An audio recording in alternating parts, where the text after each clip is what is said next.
9 నెలల చిన్నారుల దగ్గర నుండి 2 సంవత్సరాల పిల్లల వరకు ఈ రెసిపీని పెట్టుకోవచ్చు.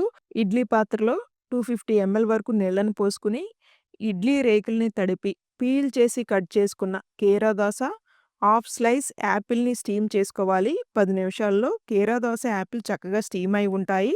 వీటిని చల్లారనిచ్చి, ప్యూరీలాగా గ్రైండ్ అవ్వటానికి కొద్దిగా నీళ్లను పోసుకొని, ఫైన్‌గా గ్రైండ్ చేసుకొని పక్కన పెట్టుకోండి. గిన్నెలో 3 టేబుల్ స్పూన్స్ ఓట్స్‌ని వేసి ఫైన్‌గా డ్రై రోస్ట్ చేసుకొని 200 ఎంఎల్ వరకు నీళ్లను పోసుకొని, ఇలా మెత్తగా జావలాగా కుక్ అయ్యేంత వరకు కుక్ చేసుకొని, దీన్ని చల్లారనిచ్చి, చల్లారిన ఓట్స్‌లోకి గ్రైండ్ చేసుకున్న ప్యూరీని వేసి మీ చిన్నారులకైతే పెట్టండి.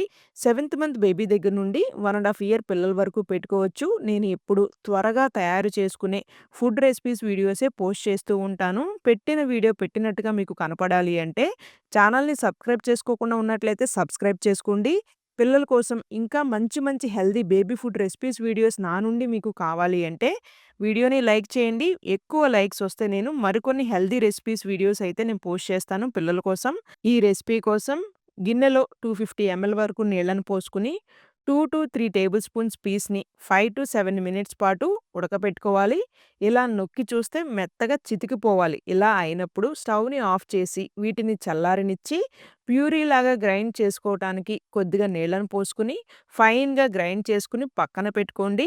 ఒక బాండీలో 2 టేబుల్ స్పూన్స్ నెయ్యి వేసుకొని, నెయ్యి కాక వచ్చినాక 3 టేబుల్ స్పూన్స్ అటుకుల్ని ద్వారగా వేపుకోవాలి. అటుకుల ప్లేస్‌లో మీరు ఓట్స్, ఉగ్గుపిండి లేదా ఉప్మా రవ్వనైనా తీసుకోవచ్చనమాట. ఒక నిమిషం పాటు వేపుకొని 250 ఎంఎల్ వరకు నీళ్లను పోసుకొని, గ్రైండ్ చేసుకున్న ప్యూరీ పేస్ట్‌ని వేసి 1 ఇయర్ అండ్ అబోవ్ బేబీస్ అయితే చిటికెడు ఉప్పును వేయండి. కొద్దిగా పసుపును కూడా వేసి, మిరియాల పొడి ఆప్షనల్ ఇది, కొద్దిగా వేసుకోండి. లో ఫ్లేమ్‌లో 3 మినిట్స్ పాటు మధ్య మధ్యలో తిప్పుకుంటూ కుక్ చేసుకున్నాక ఈ కన్సిస్టెన్సీలో ఉంటుంది. స్టవ్‌ని ఆఫ్ చేసి చల్లారినాక మీ చిన్నారులకైతే పెట్టండి. సంవత్సరం పైబడిన పిల్లల దగ్గర నుండి ఏ ఏజ్ పిల్లలకి అయినా ఈ రెసిపీని పెట్టుకోవచ్చు. బాండీలో 1 టేబుల్ స్పూన్ నెయ్యి వేసుకొని, నెయ్యి కాక వచ్చినాక ఒక ఎగ్‌ని బ్రేక్ చేసుకోవాలి. పిల్లలకి ఎగ్ యెల్లో 8 నెలల నుండి పెట్టొచ్చు.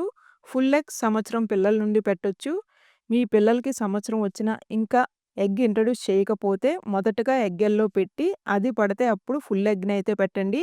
ఇలా ఎగ్‌ని పొరుట్లాగా కుక్ చేసుకున్నాక లైట్‌గా పెప్పర్ పౌడర్, సరిపడా ఉప్పుని వేసి మొత్తం ఒకసారి కలుపుకొని ఇది వేరే గిన్నెలోకి తీసుకోండి.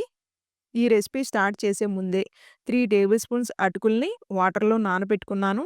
అదే బాండీలో 1 టేబుల్ స్పూన్ నెయ్యి వేసుకొని, అటుకుల్లో ఉన్న నీళ్లు మొత్తం తీసేసి, అటుకులు మాత్రమే వేసి, ఒక్క నిమిషం పాటు వేపుకొని, చిటికెడు పసుపును కూడా వేసి, మరొక నిమిషం పాటు కుక్ చేసుకొని, ఎగ్ పొరటుని వేసి మొత్తం కలిసేలాగా కలుపుకొని, చల్లారినాక మీ చిన్నారులకైతే పెట్టండి. ఈ వీడియో మీ అందరికి ఉపయోగపడుతుంది అని అయితే ఆశిస్తున్నాను. వీడియో నచ్చినట్లయితే please do like, share and subscribe.